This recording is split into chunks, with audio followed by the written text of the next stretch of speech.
Is empathy recognized as an important factor to attract and retain talent? Yes, absolutely.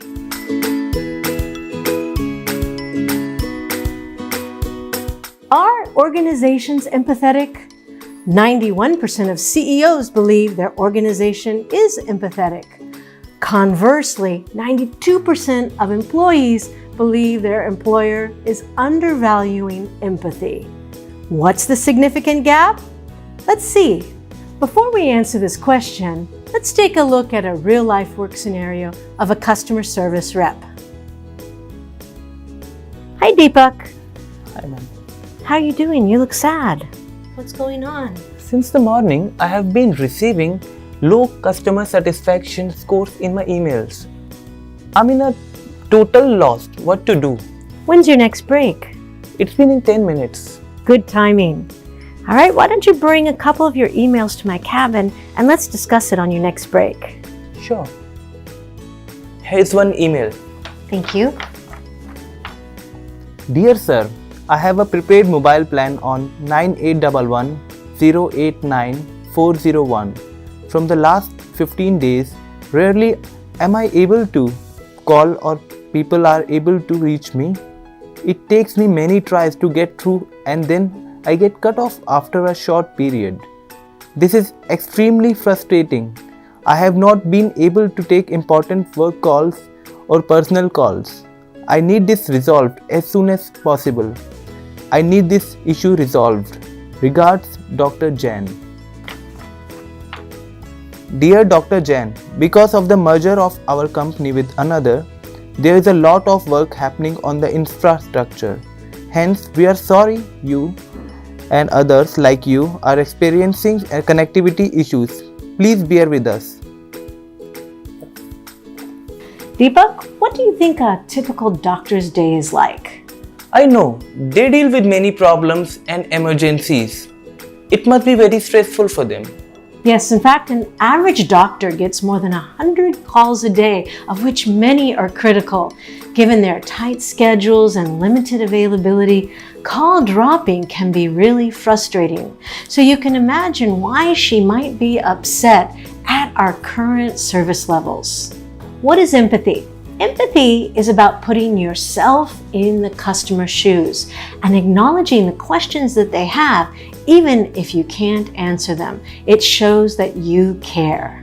It makes the person feel heard and that you care. The opposite of this would be parroting standard responses, sounding frustrated or angry, which really gives a lack of personal touch. We all know how important connectivity is to a doctor. If you put yourself in the doctor's shoes, how high would you rate your email on empathy? No, probably not. However, I'm not sure how to write it with more empathy. Let's look at a rewritten response to Dr. Jain's email. Dear Dr. Jain, we're sorry to hear that you've been experiencing significant connectivity issues.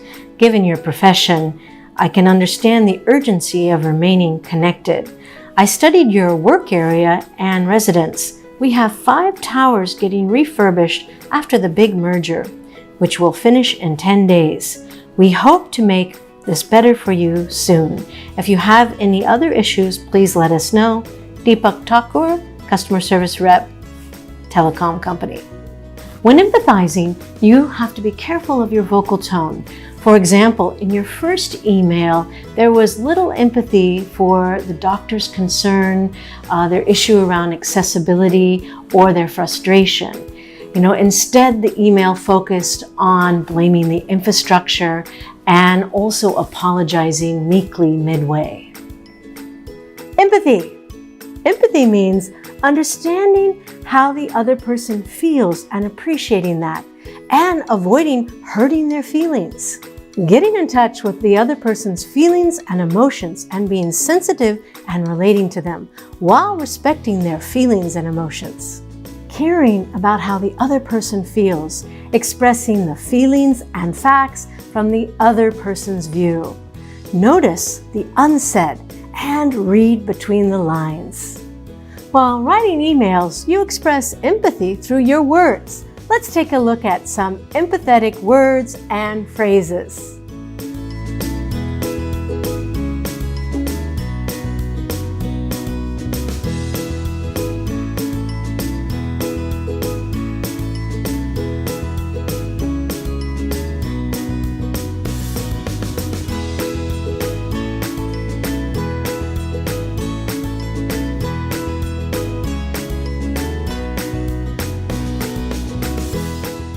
As John Medina says, empathy works so well because it doesn't require a solution. It only requires understanding. Yet, in our day-to-day life, empathy is hard to practice. As we saw earlier in the video, there's a huge empathy gap at work. Why is it hard for us to be empathetic? According to a study published in the Journal of Brain and Behavior, only 20% of us are genetically predisposed to be empathetic. For the rest of us, it's a skill we have to work at. Empathy is a combination of nature and nurture, which is why it's not widely displayed. Let's take a look at some of the reasons for this. We mistake empathy to mean that we are agreeing with what the other person is saying or doing.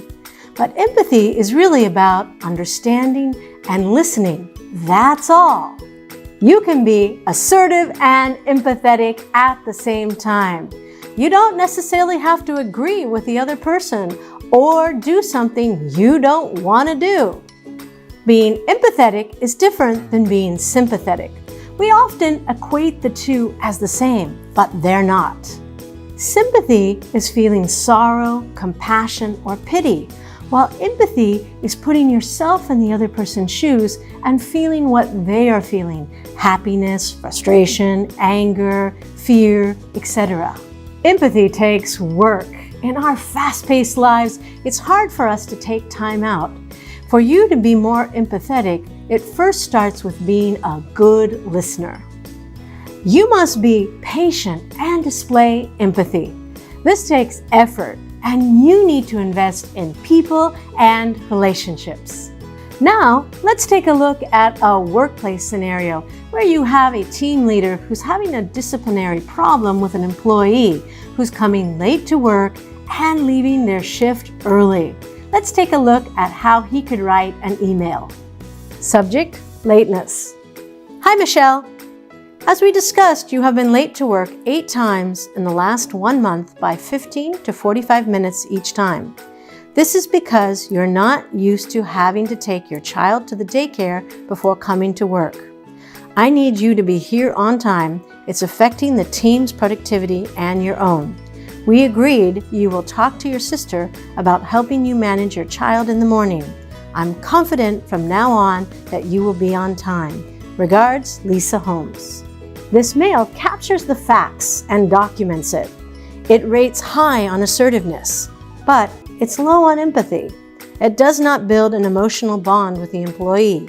Emotional bonding drives loyalty to the company, significantly improves productivity and motivation.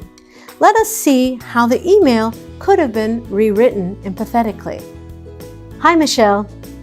I understand you're going through a hard period. If I were in your position, I'd feel the same way. Your family needs you. We are also counting on you too, and need you here every day on schedule. As we discussed, you have been late to work 8 times in the last 1 month by 15 to 45 minutes each time. This is because you're not used to having to take your child to the daycare before coming to work. It's affecting the team's productivity and your own. We agreed you will talk to your sister about helping you manage your child in the morning. I'm confident from now on that you will be here on time. I look forward to seeing you at 9 a.m. on Monday. Regards, Lisa Holmes. Notice this time the empathetic opening paragraph. The manager is putting himself in the position of the employee. Starts out with empathy before going to what facts that were discussed. Then a positive, empathetic closing line about believing the employee and seeing them on Monday morning at 9 a.m. These additional lines would increase the empathy score in K-word. Always remember the famous words of Maya Angelou. People will forget what you did, people will forget what you said, but people will never forget how you made them feel. To find out how empathetic you write, go to kword.com. Visit our YouTube channel and press the bell icon and get more videos like this.